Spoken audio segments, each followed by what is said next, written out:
that have been following the area may have noted that there's right now many different ways people are going at this. So the state of Colorado, for example, is following a different path than some other states with something called a document authentication number, a DAN, you might call it. So I'm sort of partial to that acronym, but the system the system is an innovative system. You can read about it within this white paper as an example, and you'll see that it's different from the kind of system that, say, you would get with an Adobe Acrobat document, and it's different from the kind of system that you would get with a biometric solution. And so I guess what I'm getting at is right now there's a variety. There's no statute that applies across the country, federal or uniform state statute, that specifies technically what systems and methods are necessary to create a secure electronic notarization. And what we're seeing is some laboratories of innovation. We're seeing different approaches. That's not necessarily bad, and there's a lot of good to it. One of the good things that we're seeing is we're seeing some experimentation. We're seeing a lot of innovation. We're seeing a lot of advances. So the question is, is it possible to have the same safeguards and protections? Yes. And what we need to have is a little bit more experimentation. What's happening right now in this state is a very laudable and a very reasonable approach at a state level to use the system that the National Notary Association's put together and to go through a regulatory process and a business practices process and all of the other processes of legal and standard setting and technical levels necessary to roll that out. And the only other thing I'd say about that is one of the interesting dynamics that's occurring nationally just now and internationally as well is, I'll just stay national for the moment, we have different states that have different approaches. One of the good things about that is when a state has an approach, it can work across every sector of the economy. Right? Everybody can. Nothing about a notary ties them into just doing wills and trusts or real estate conveyances or any of the other particular transactions. It's cross-sectoral that way. Another thing that's happening is we're seeing some industry solutions. So perhaps the Mortgage Bankers Association, and there's other industry groups out there who have solutions that will work. And you can see some companies cluster around solutions and get them to work. That works well too, because now you've got a kind of closed technology system. You can have well-trained people. It can be very effective in terms of cost effectiveness and effectiveness of the technology. And yet and it can be a national solution, which is nice because they can bring this to bear across jurisdictions. But then it doesn't work quite so well across sectors of the economy when it starts from an industry basis or from a consortium basis. So as you can see, there remains some evolution to occur, and we have to eventually see these lines converge where, I'm sorry, let me back up for a moment. It could be awkward for states to have to regulate like 30 completely different sorts of approaches to electronic notarization for each sector of the economy that maybe was going to try something different. That could be basically unworkable if that were to continue in that direction. Similarly, if you have 50 different state solutions, that becomes unworkable for industry to comply across state jurisdictions, even more difficult across counties. So eventually, what I predict we'll see is continued experimentation coming out of industry and coming out of states, like the leadership position that Pennsylvania is taking now, converging in further harmonization across solutions once best practices can be demonstrated. So I think we're exactly where we should be at this phase of development of adoption of this technology and these practices, and that there's still some uncertainty to come. So you may have noticed that I didn't make you answer that last one, but this one maybe you can take a shot at. If there are reliable computers with protections like cryptography and authentication technologies, like biometrics, the things I just mentioned, then why can't we just rely on that security, the technical security, and eliminate the human notary altogether? One of the first things that a gentleman in the far corner mentioned was time. Wouldn't it be even faster, even less expensive without this intermediary? We could just all go home right now. We wouldn't have to. So, any reasons why you might want to keep the notary in?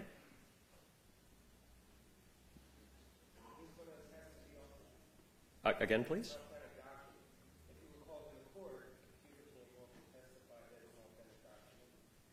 First of all, thank you. because that pause was getting a little awkward.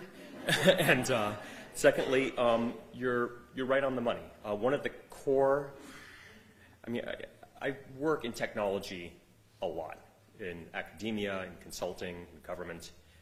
I'm a fan of technology, and technology has its limits. There are certain things that people appropriately should continue to do, human beings, invaluable at certain points within the life cycle of processes, within business processes. And so this is one of those areas where technology will only take you so far. But at a certain point, there's a chicken and egg issue there, which how do you, if there's been a problem with the technology, it replicates forward all the way to the end, and how do you know if it has full integrity? If someone has hacked in deep enough into the system early enough in the life cycle, there's been an inside job, that sort of thing. It can become basically impossible to have created and preserved the sorts of evidence necessary to show where the wrongdoers were, to show where it went off the rails, to bring people to justice, and to know what the truth was. Human beings, by contrast, it goes almost goes without saying, but let me just be explicit about it. Exercise judgment, right? We're there, we're present, and we have intuition, and we have the ability to intervene, to smoke out when something's wrong, to tell if somebody's under duress, to discover if, for example, if there's just something that's not right, and even if everything seemed right at the time and a notarization went through, if later it turns out that there was a problem, just as the gentleman said, again, thank you, to go to court and to testify as to what happened. It was this person at this time. I have my notary journal. I saw this person. There's no chance that somebody substituted this photograph in this technology system after the fact in order to make everything match up. And according to who? According to me, and I've been sworn in, I'm a credible commissioned notary of this jurisdiction, and my testimony stands. And then it's up to a jury of peers to see if that's credible or not. And that has been deemed more than sufficient in order to allow commerce to function, to allow the public to be protected, and that our civilization finds that people testifying who have been commissioned by government is a good enough basis, and in fact, it is a good enough basis. And what's the proof? Things are working. It works. So how do we port this in to the future? There's more on that too, but I think, can I have a time check, please? I made the mistake of not bringing a watch up. I have, am I done? I think, help me out here. Okay, so somebody will tell me to leave, I think, when I'm supposed to be done. I think we started 5 minutes later, so. Anyway, if the, I want to keep going, I guess. I'll try to wrap it up quickly. If the technology, actually we can just go through that. You can read some of this in the white paper. So one thing I will say, and I'd already foreshadowed this a little bit, is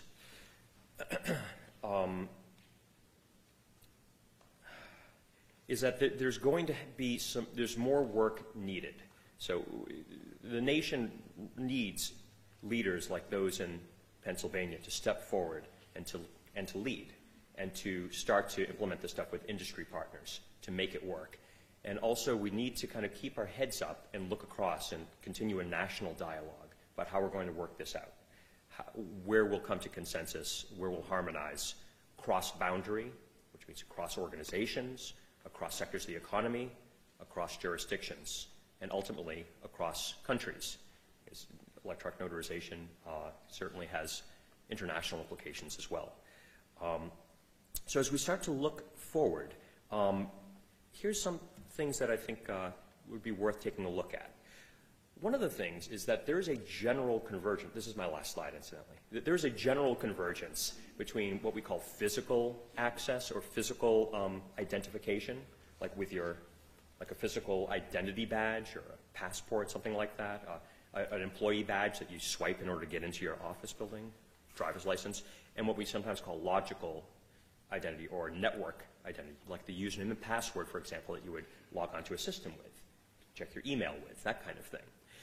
We're seeing a convergence here. I just finished a job with NASA, a consulting job, where they're spending a lot of very senior people's time and a lot of resources at each level of the organization to get their employee badges and their visitor badges and their researcher badges use the same identity management system as their network login across NASA. They've got people from the Air Force and people from MIT and Stanford working on things, and contractors from all sorts of different companies and all kinds of employees and scientists.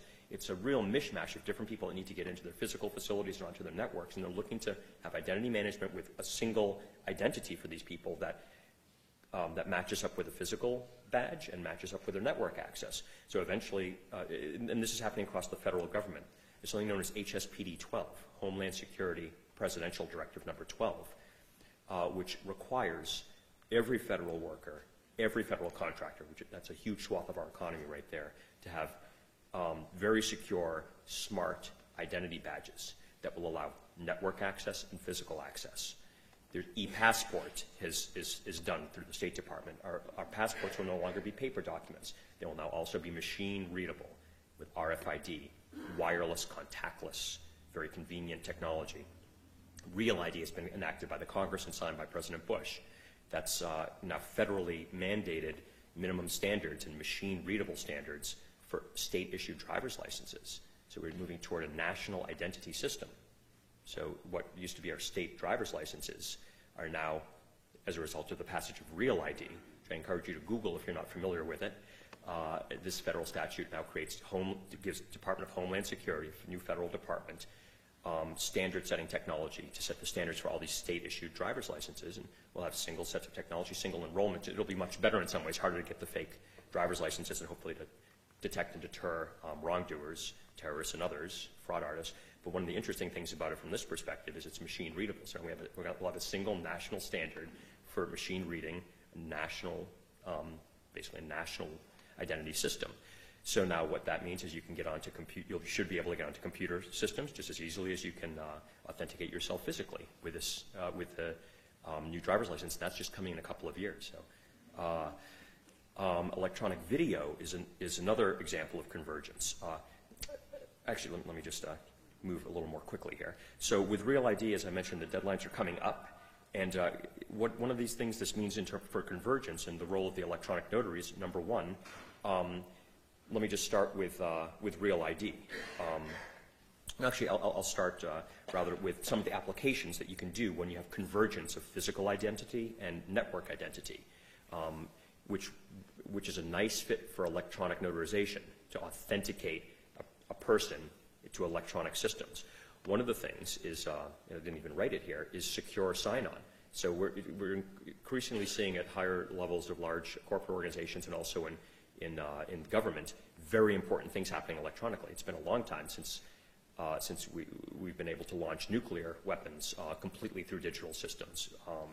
So we move billions of dollars through digital systems.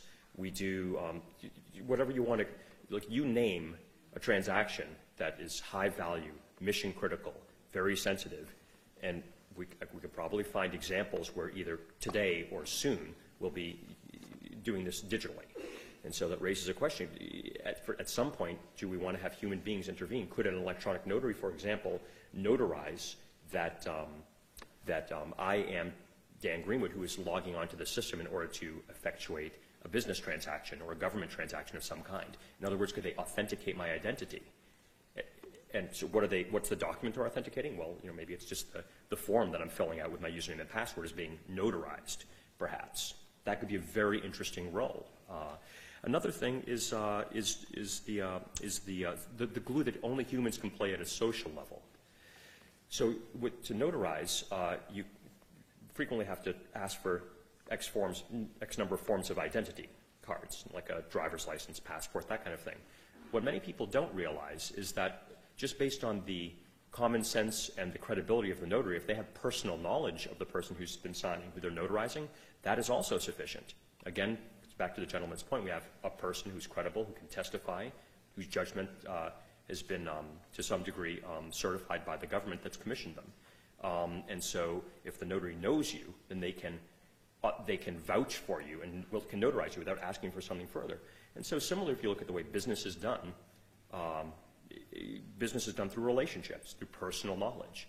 Is there a role with new networks like LinkedIn and others where people are creating brand new forms of business relationships through their networks that are now digitally available? So if I see that someone I'd like to do business with, for example, is in your contacts and you and I are good friends, then could I, just by seeing that, ask you to introduce us? Well, yes, there's many systems that are doing that now. Social networking, Google, Yahoo, and other big names are getting into this business.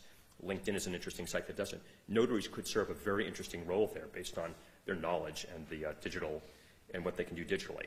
There's a few other things here. The city car is an interesting one. At Massachusetts Institute of Technology, we're taking money from General Motors now to do a concept car of the future, where we're assuming that there'll be digital and physical identity access, so you won't have a key anymore. Instead, you'll have something like something wireless, maybe on your driver's license of the future, like RFID, or maybe even sewn into your garments, or who knows what. Could be like the communicator badge from Star Trek. The car knows who you are, personalizes for you, sets up the toll pay, you drive through for McDonald's or wherever you want, goes to your account, the ergonomics of the car, the seat, the rear view mirror, everything. And so you start to see this convergence. And finally, some of the policy questions that this raises is we have the national identity infrastructure that as it's coming together, it raises the question of the kind of world that we'd like to live in, because these things are being designed right now. They're being designed explicitly and also by default as we choose systems and architectures evolve. So one of the things is we just extrapolate forward to an event horizon of, say, 10 years, which is a nice safe one because that's several political cycles from now, several fiscal years from now. But if we just look forward that amount of time, can we imagine a system with a single national identity card, so it's kind of like China or a totalitarian society that all goes up to a single point? Could there be centralization that ends up unintentionally diminishing individual autonomy, identity autonomy, and in the sense of the liberties that people have? Or is there systems that can be less centralized, that can allow for, in a sense, more freedoms, free people and free markets that are self-organizing? One of the interesting things, just at a conceptual level, about notaries is that they're very distributed. They're distributed across states, and they're distributed through communities. And so it's a system that allows for security without requiring complete centralization. It allows people to connect people who are trustworthy, people who go through the necessary procedures and methods in order to assure that they've done their job. And so I think it's possible to go into an information age without having to go to some of the kind of very hierarchicalized, very secure, almost garrison state solutions that some people are postulating and are advocating, but instead to keep something more like what we've had through the industrial age and through the agrarian age when the country first came together, that assumed a lot of individual liberty and a separated system where we had states, federal government, and others that separate powers out. Electronic notaries can be an important tool as we move as a nation, keeping our roots, but into the future.